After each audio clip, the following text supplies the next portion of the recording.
आवेदक साहब, आपने आज निरीक्षण किया है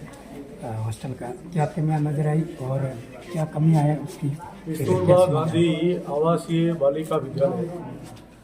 और शारदा छात्रावास बालेसर, यहाँ पर आज किशोरी मेले का आयोजन था। किशोरी मेले के आयोजन पर आने का अवसर मिला और मैंने शारदा छात्रावास और कस्तूरबा गांधी आवासीय बालिका विद्यालय दोनों का निरीक्षण किया है। तो यहाँ जो भी कमियां हैं विधायक कोष से और नगर पालिका दोनों से मिल करके और इसमें सुधार करेंगे और बच्चों को अच्छा वातावरण मिले और यहाँ छात्रावास में व्यवस्था ठीक हो जाए। यहाँ कुछ मरम्मत की आवश्यकता है, खेल मैदान की ज़रूरत है, सुलभ कॉम्प्लेक्स की ज़रूरत है, कुछ फर्नीचर की ज़रूरत है, यहाँ इन्वेंट्री की ज़रूरत है, बिजली का सुधार करना है, 2 सुलभ कॉम्प्लेक्स बनाने हैं और एक हमें यहाँ पर चौकीदार के लिए 2 अलग से कक्ष बना करके उनको सुलभ कॉम्प्लेक्स उनके लिए अलग बनाने हैं। तो जो भी यहाँ कमियाँ हैं उनको आज हमने हमारे नगर पालिका के चेयरमैन भंवरलाल जी सांकला हैं, साथ में ईओ साहब सुरेंद्र सिंह जी भाटी हैं, जहीन साहब हैं, उनको यहाँ एस्टिमेट बनाने के लिए कहा है और बहुत जल्दी ही 2 साल में इस वित्तीय वर्ष में और अगले वित्तीय वर्ष में इन दोनों छात्रावास शानदार व्यवस्था करेंगे जिससे यहाँ की तस्वीर बदले और हमारे बच्चों की तकदीर बदले, उनका भविष्य संभले। सर, शेरगढ़ विधानसभा क्षेत्र में सबसे ज़्यादा राजस्व गांव बने आपके प्रयासों से 37 राजस्व गांव, तो अब उनके अंदर क्या क्या बुनियादी सुविधाएं वगैरह शुरू होगी उन राजस्व? मेरी शुरू से सोच ये रही है कि कभी ढाणियों का विकास नहीं होता, चाहे केंद्र सरकार हो चाहे राजस्थान सरकार हो, राजस्व गांव को विकास की इकाई मान के विकास करती है। इसलिए हमारी दूरदर्शी सोच के तहत सबसे पहले जब 2003 में इस शेरगढ़ विधानसभा क्षेत्र की जनता ने हमें सेवा का अवसर दिया था विधायक बना के, उस समय करीब 500 गांव बनाए थे और अभी भी आप देखेंगे कि हमारे देश के यशस्वी प्रधानमंत्री आदरणीय नरेंद्र मोदी जी ने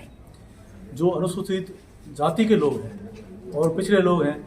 उनके भविष्य को सुधारने के लिए एक धरती आभा योजना शुरू करी है। उस योजना में जहाँ जिस राजस्व गांव में 50% से ज़्यादा अनुसूचित जाति निवास करती है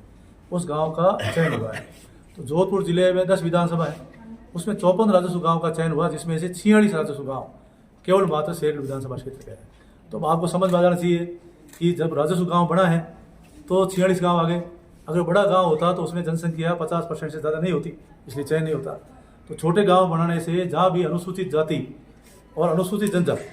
जहाँ अनुसूचित जाति रहती है उनको संबल ग्राम योजना में 50% से ज़्यादा जनसंख्या होती है, उनको 20 लाख रुपए संबल योजना में देते हैं। और अनुसूचित जनजाति के लिए भी जो गांव हैं और 50% से ज़्यादा है, अब उन लोगों को 25 विभाग मिलकर के सारी सुविधाएं, पानी है, बिजली है, सड़क है, चिकित्सा है, शिक्षा है, प्रधानमंत्री आवास योजना है, सारे काम 25 विभाग मिलकर के वहाँ करेंगे। यानी कि अनुसूचित जनजाति में कोई अभाव नहीं रहेगा और सारी बुनियादी सुविधाएं लागू। अब उसमें सड़क भी आती है, पानी की VTC बनती है, बिजली आती है, 3 फेस आती है, आंगनबाड़ी आता है। राजस्व गाँव को जोड़ करके ग्राम पंचायत बनती है, ग्राम पंचायत मुख्यालय पर 12वीं विद्यालय आ जाएगा, उप स्वास्थ्य केंद्र आ जाएगा। पंचायत मुख्यालय की सुविधाएं जो केंद्र और राज्य सरकार तय करती है उस मुख्यालय को मिलती है। फिर पंचायतें जोड़ करके हम पंचायत समिति बनाते हैं, तो पंचायत समितियाँ ज़्यादा होती है तो पंचायत समिति मुख्यालय के जो ब्लॉक होता है और ब्लॉक की सारी सुविधाएं ब्लॉक मुख्यालय पर आती है, उसका लाभ हमको मिलता है। तो फिर ऐसे पंचायतों को जोड़ करके जब 20 पटवार मंडल हो जाते हैं तो उसकी तहसील बन जाती है, 10 पटवार मंडल पे उप तहसील हो जाती है। तो ऐसे जो सतत प्रक्रियाएं होती है उनका सब लाभ तभी मिलता है जब पहली इकाई राजस्व गाँव। इसलिए हमारा लक्ष्य है कि 31 दिसंबर से पहले जो राजस्व गाँव घोषित होंगे वो जो 2 सेंसस 2025 वाला अभी जनगणना शुरू हो रही है 31 दिसंबर के बाद जनवरी में, तो जनवरी 2025 में जब जनगणना शुरू होगी, इनकी जनगणना जो नए गाँव घोषित हो गए इनकी अपनी जनगणना होगी, तो जनगणना का आधार मान करके ही विकास होगा। तो हम चाहते हैं कि 31 दिसंबर से पहले हमारे गांव घोषित हो, ऑनलाइन हो जाए और 31 दिसंबर के बाद जब